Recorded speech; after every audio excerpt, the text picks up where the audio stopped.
Bugün sizlərlə yenə bir kartla açılan avtomobil çəkirik. Fiziki açar yoxdur, bir dənə kartımız var və kanalın ilk Tesla incələməsi olacaq. Bugünə kimi xeyli elektromobillər sürmüşük. Aralarında favorim təbii ki, necəsə oldu BMW-lər olub, i5 M60 və i4 M50. Bugün də gəldik Tesla'nın elektromobilini yoxlayaq. Bugün sizlərlə mən Emil və kamera arxasında Ümid ilə birgə Tesla Model Y incələməsi çəkirik.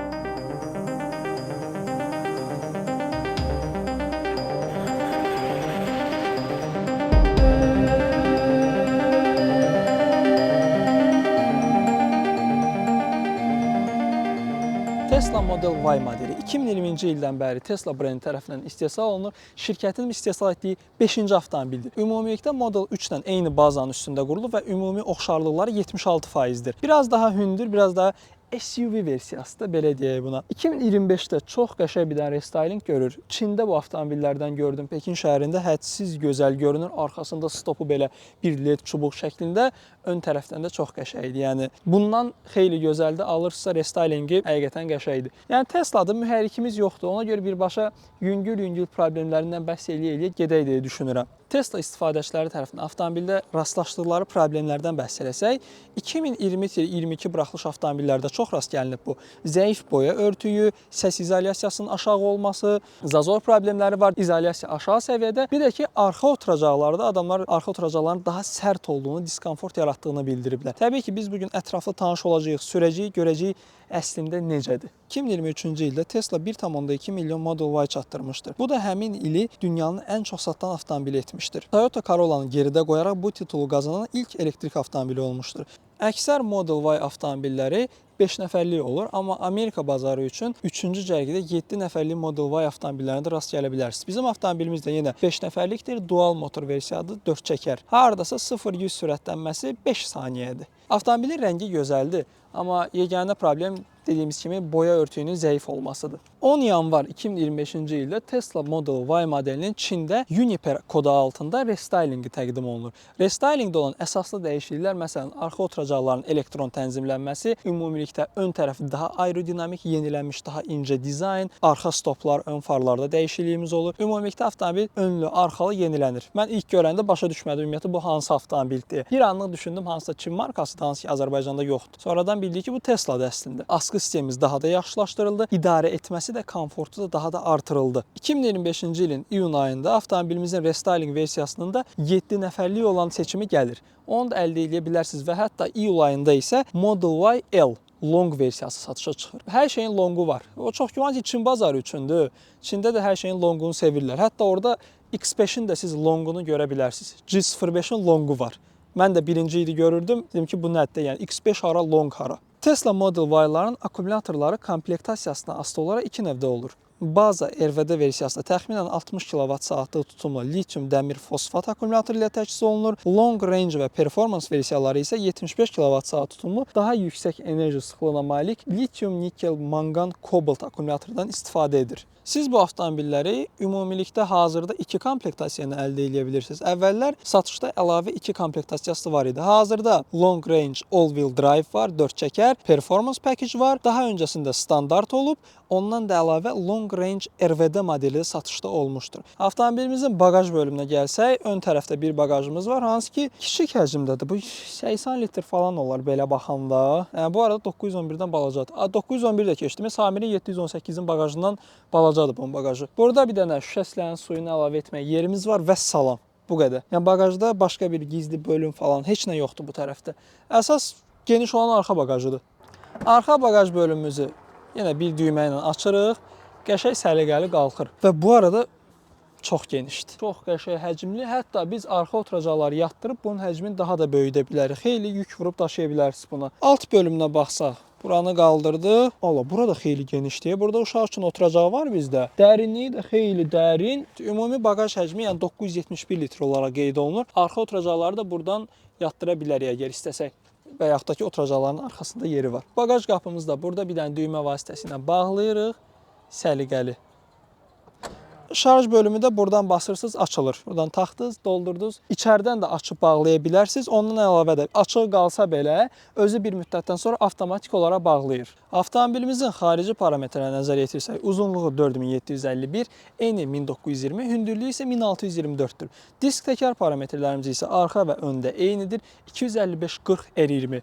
Bu arada diskləri özünə görə gözəldir və hətta Tesla'nın bu disklər deyil də bir dənə diskləri var üstündə kalpakla olan. Kalpakı çıxardırsan altında əməlli disk görünür. Belə bir yalandır, doğrudur bilmirik, amma belə bir şey var ki, həmin o kalpaklar avtomobilin daha az enerji sərf etməsinə, aerodinamikasına daha çox töhfə qatır. Amma onu çıxarıb sürənlər də var. O qədər də çox fərq etmir deyirlər. Amma aerodinamik rol oynadığı görünür. Keçid alsaq avtomobilimizin interyer bölümünə. Arxa oturacaqların sərtliyi oturan kimi hiss olunur. Yəni, belə baxırsan ki, müəyyən qədər yumşaq da görünmür. Bir dənə üst qatı yumşaqdır və salam. Arxası xeyli sərtdir avtomobilin. Ön oturacaqların hündürdə yerləşdiyini görmək olur. Bir də bunu biraz da qaldıranda lap ön tərəfi hündürdədir. Diz məsafəsinə nəzər yetirsək, diz məsafəsindən problem yoxdur. Məsələn, bu oturacağı mən özümə komfortlu olacaq şəkildə ayarlamışam və yetəri qədər diz məsafəm qalır. Baş məsafəsi də 1.75 boyundan 7-8 barmaq var demək olar. Damımız tam panoramikdir. Yəni, görüntüyə bax. Yəni, gecə görüntüsü superdir. Bu orta barımız da qəşəng enli genişdir. 2 dənə stəkan otacağımız var burada. Bunu da geri yığsaq, gəldin. Ortada da əyləşə bilirsən, amma dediyimiz kimi oturacaqlar xeyli sərtdir. İstər orta zaten sərtdir, yan tərəflər də bir o qədər sərtdir. Amma özü avtomobilin genişdir. Qapı panelimizə diqqət eləsək, burada müəyyən qədər yumşaq materialımız var. Bu hissədə Alcantara, bu hissədə plastik davam edir. Bir də qapı dəstəyinin bu hissəsi dəridir.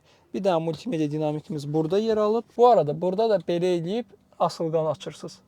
İstədiyiniz əşyanızı, əşya deyəndə paltarlarınızı asa bilərsiniz. O səliqəli yerləşdiriblər bu arada. Qapını açmaq üçün də burada qapı dəstəyində bir dənə düymə var.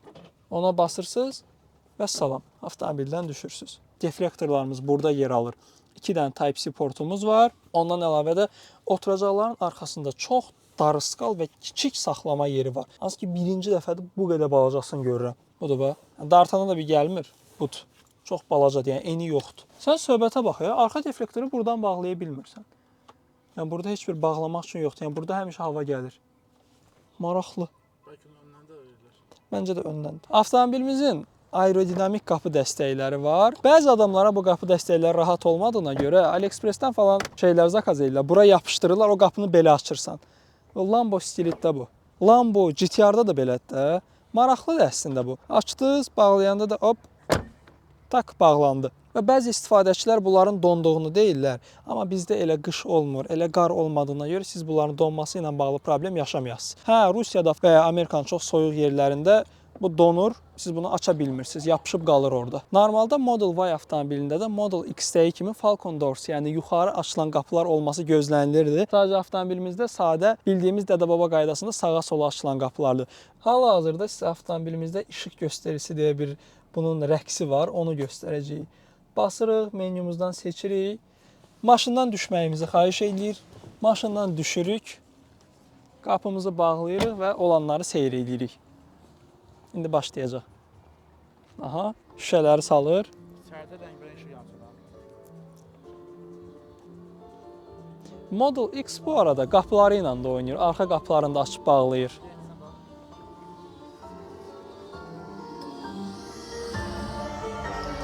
İnteryerdə də görürsünüz ki, orta ekranda rəngli işıqlar. Şüşələri bağlayır, açır, arxa stoplarda oynayır. Hal-hazırda keçid almış avtomobilimizin ön interyer bölümünə. Bu avtomobilə oturan kimi ən bəyəndiyim şey bu oldu. 1, 2, sürətlər qutusu yoxdur, amma imitasiyamız var. Yəni Tesla'da gördüyüm ən bəyəndiyim aksesuar bu oldu. Yəni bu modu hamınız eləyin. Günlüklərimiz bu şəkildədir. Belə yarım açırıq, tam açırıq. Yarım açıb belə gözlərimə, qaşlarıma baxdım, vəsə. Yəni günlük material da damın materialı kimi aşağı səviyyədə bir materialdır və qəza işığını burada yerləşdiriblər. Yəni buralarda yox, birbaşa damda qoyublar. Birinci dəfə hər hansısa bir avtomobildə burada yerləşdirilmiş olduğunu gördüm. Kameralarında biri də buradadır. Avtomobil sahibi istəsə açıb telefondan avtomobilin interyerində olan şeylərə də baxa bilər. Bir kamera da burada yer alıb. Multimedia dinamiki həm burada və qapımızın alt hissəsində də var. Ön tərəfdə görürsünüz, burada bir ədəd ağac trimimiz var. Yumşaq materialdan panelimiz yer alır. 2 dənə saxlama yerimiz var. Hansı ki, içi çox geniş və dərindir ikisinin də. Buradakı saxlama yerimizi də buradan açırıq. Amma açmaq üçün yəni bu avtomobildə hal-hazırda məsələn ona kod qoyulub. Kodu girirsiniz, sonra açırsınız. Ümumilikdə bu kontrol menüsündə avtomobilimizin aynalarıdır, maşın yuma modu var, pəncərələri bağlaya bilirik.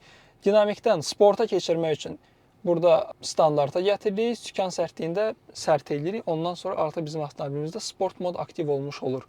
Yəni özəllikləri budur. Çoxdur əslində burada şeylər. Şarj limiti məsələn bu avtomobil maksimum 85%-ə qədər şarj olur. Funksionalımız yetəri qədər var. Yəni minus nədir? Hər şey burdadır. Əlinizin altında bu avtomobildə həqiqətən fiziki düyməviz yoxdur. Bir dənə budur, klassik olaraq. Bu arada biz məsələn buradan dalini vuranda burada animasiyada da işləyir. Çox qəşəng şirin görünür burada. Avtomobilimizin yürüyüş arası 60 min kilometr civarıdır və mən nəyi bəyənmədim? Bu sükanın belə bir hal almasını. Bu dəri tamamilə buradan atıb, qırışlanıb, gərək yenidən üzlənə. Avtomobilimizin tam dolu şarjdan yürüyüş məsafəsi zavoddan deyilən 505-550 kilometrdir. Amma real 400-dür. Qarışıq çıxılda da, kondisionerlə də olsa, qovsazda falan, yəni şəhərdəki sərfiyyatla bu qədər gedə bilirsiniz, 400 kilometr civarı. Bu arada bu avtomobillərin hansı bazar üçün olduğundan asılı olaraq at güclərində fərq edir. Məsələn, bizim avtomobilimiz 451 at gücüdür, bu Amerika bazarı üçündür. Çin bazarı və Avropa bazarlarında at güclər daha fərqlidir. Bu dəqiqə avtomobilimiz məsələn bizim regenerativ moddadır. Hansı ki, bir pedalla sürmə modu deyə bilərik də biz buna. Özü əyləcləyir və əyləcdən gələn enerjini ötürür akkumulyatorun doldurmasına. Bu dəqiqə tam komfort modda biz qazı diblədik.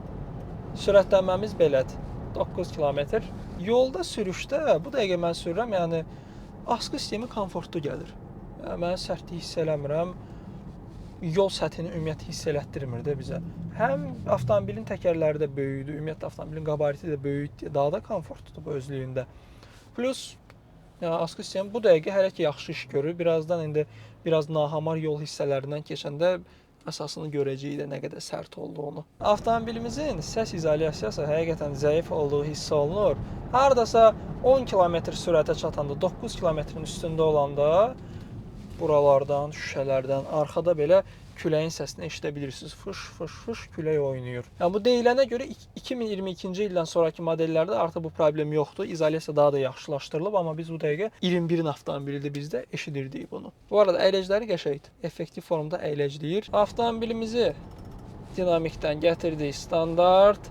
Buradan da sərt və sport modu aktiv elədik. Çox qəşəng sürət yığır bu arada. Hal-hazırda 10 km. Küləyin hissəsindən başqa bir minus görmürəm. Avtomobilin idarə etməsi də 4 çəkər avtomobil, nə bilim mən əyləclərini də bəyənirəm bu dəqiqə. Məsələn, avtomobilimizdə dönmə işığı yananda orta konsolumuzda bizim kameralarımızdan olan görüntü verilir. Məsələn, sağı yandırsaq sağ, solu yandırsaq sol kameradakı görüntünün tam aydın şəkildə bizə ötürür. Əlavə təhlükəsizlik üçün. Çünki həm də ki bunun güzgüləri bu dəqiqə Amerikanka güzgüdür. O bizə daha da əziyyət verir. Belə olanda ən azından biraz daha görüntüm var. Ümid mənə qəşəng bir dənə sual verdi. Bu avtomobili alarsam, ümumilikdə Tesla alarsammı? Yəni başda dedim bilmirəm. Sonra bir düşündüm. Mən Zikr sürmüşəm, bir neçə Çin avtomobili sürmüşəm, görmüşəm elektromobillərini.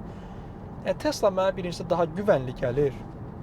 Əlavədən də Çinin özündə bilsə nə qədər Tesla sürürdülər. Kim ki deyirsə ki, Çində hamı Çin avtomobili sürür, səhvdir. Trafikdə çoxlu Teslalar var idi. Model Y-lar çox idi, hədsiz. Zikr 1-2 dənə var idi, Lisan 1-2 dənə gördüm, bir neçə dənə Aito M9 var idi, amma az idi. Ən çox olan elektromobillər Teslalar idi. Tesla avtomobilləri sayıca çox idi. Yəni, alaramı gündəlik işlərimi aşırtmağa, ora harasa gedib gəlməyə falan həftə içi məncə yaxşıdır. Amma deyirəm də, gərək ki Model Y alırsansa 2022-nin üstündə alasan, yaxşı birini götürəsən və ya restylingini alasan birbaşa, o daha gözəl və daha yaxşıdır. Digər modellərini də nəzərə yetirmək olar. Sadəcə bu dəqiqə biz sürmədən deyə bilmirik.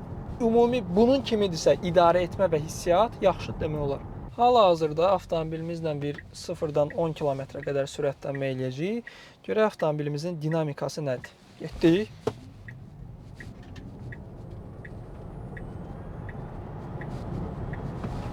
10 kilometrə çatdıq və 10 kilometrdə keçdik. Görək rəqəmlərimiz nə olacaq bizim. 0-dan 10-a 5.4 saniyə. Zavod deyilən rəqəm 5 saniyədir və avtomobilin interyerində 3 nəfərin olduğunu nəzərə alaq. 3 nəfərə şarjımız da bizim, yəni full şarjdan deyildi. 55% şarj, 3 nəfər 5.4 saniyə. Yəni yenə də pis deyil. 5.48 qəşəng göstəricidir. 0.60-na qədərik. 0.60-ımız isə 3.12 saniyə. 0.60-da bu arada şeydən daldadır bu. Y53 var idi. 0.60 daha sürətlidir. Düşünürəm ki, Tesla Model Y incələməmizi bu yerdən sonlandıra bilərik. Ümidvaram sizlər üçün maraqlı kontent yarada bilmişik. Daily Carsaz Instagram səhifəsinə və YouTube kanalımıza abunə olmağı unutmayın ki, növbəti buraxılışları qaçırmayasınız. Sağ olun, salamat qalın.